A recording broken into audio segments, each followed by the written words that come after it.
नमस्कार दोस्तों। अपनी एक नई पोएम लेकर आपके सामने प्रस्तुत हुआ हूँ। पोएम क्या है? ये एक शेरों का गुलदस्ता है। चंद शेर मैंने इस पोएम के अंदर कहे हैं। आशा करूँगा आपको पसंद आएगी। ज़रा गौर फरमाइएगा। हम सोचते हैं हम सोचते हैं कि अपनी हसरतों को जगाएं या नहीं। हम सोचते हैं कि अपनी हसरतों को जगाएं या नहीं, और आसमां सोचता है कि धरती को भिगाएं या नहीं।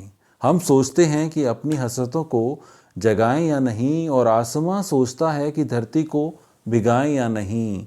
जिस कागज़ पर, गौर फरमाइए, जिस कागज़ पर लिखा था उसका नाम, जिस कागज़ पर लिखा था उसका नाम, उस कागज़ को हवा में उड़ाएं या नहीं, और आसमां सोचता है कि धरती को भिगाएं या नहीं।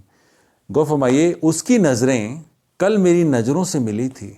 उसकी नज़रें कल मेरी नज़रों से मिली थी। क्या ये बात सबको बताएं या नहीं, और आसमां सोचता है कि धरती को भिगाएं या नहीं। कल जो एक बात चुपके से कही थी उसने, कल जो एक बात चुपके से कही थी उसने, उसकी वही बात सबको बताएं या नहीं, और आसमां सोचता है कि धरती को भिगाएं या नहीं। वो शर्माई थी, वो इठलाई थी, जब मैंने उसको देखा था वो घबराई थी। वो शर्माई थी, वो इठलाई थी, जब मैंने उसको देखा था वो घबराई थी। उसका यही राज, उसका यही राज सबको बताएं या नहीं, और आसमां सोचता है कि धरती को भिगाएं या नहीं। ख्यालों में वो छाई थी, ख्यालों में वो छाई थी, मेरी हर बात पर मुस्कुराई थी। ख्यालों में वो छाई थी, मेरी हर बात पर मुस्कुराई थी।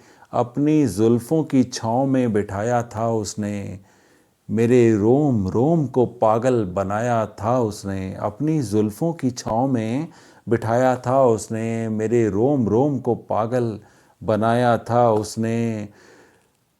उसका यही हाल, उसका यही हाल सबको बताएं या नहीं, और आसमां सोचता है कि धरती को भिगाएं या नहीं, और आसमां सोचता है कि धरती को भिगाएं या नहीं। धन्यवाद दोस्तों, धन्यवाद।